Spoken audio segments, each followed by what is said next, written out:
Back in December when Disney revealed a huge slate of Marvel Studios content, we got almost no update on Blade besides it's still in development. Kevin Feige at the time did provide news that news was coming soon. Well, now we have it. Let's talk about it.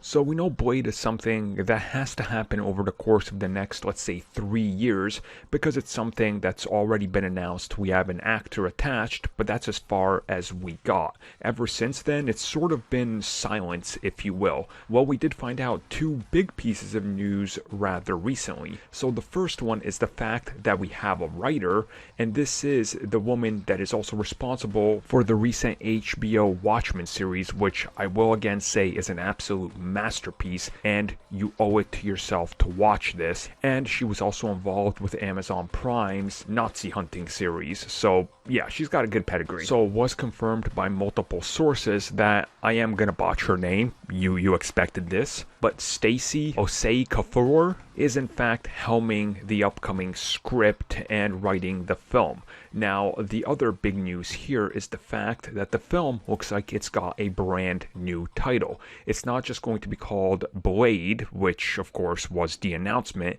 Instead, they're taking on a different approach with the title, and it's going to be called Blade the Vampire Slayer. Now, people have already pointed out, wait a second, Buffy the Vampire Slayer? Yes, there's a similar connection there. No, I don't think anybody will be confused because Buffy hasn't been relevant, and I'm sorry, diehard Joss Whedon Buffy fans that still keep it alive in the fandom. It hasn't been relevant as part of the conversation for over 15 years, maybe even longer. So it's not a problem that it's called Blade the Vampire Slayer. It's a upgrade to the name because it's a reboot. If they just called it Marvel's Blade, it's the same as last time. So let's differentiate it a little bit and tell people what it is. Oh, it's Blade. The vampire guy is back. Oh, the Vampire Slayer. Look, it's a simple title. It's a title that works. It's a title that's new. And it's something that's easy to categorize and also gives it that sub-name so they don't have to go Blade, Blade 2, Blade 3. Because that's what this would set them up for if it was just called Marvel's Blade or Blade. And that could become problematic when you run into the old films. Again, you know, it's just a change-up. It's fine. It's still Blade, and it gets right to the point of what he's doing. He's slaying vampires. Okay, well, I guess now we can confirm that vampires are going to be a part of this. I know it's a stupid one, but people were doubting that Marvel Studios was going to put vampires in the MCU.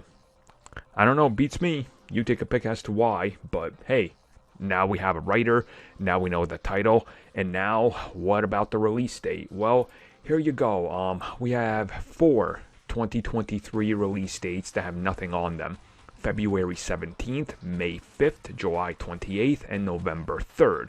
Realistically, I would say February 17th or November 3rd would be optimal, and that's the one that I think most people are landing on.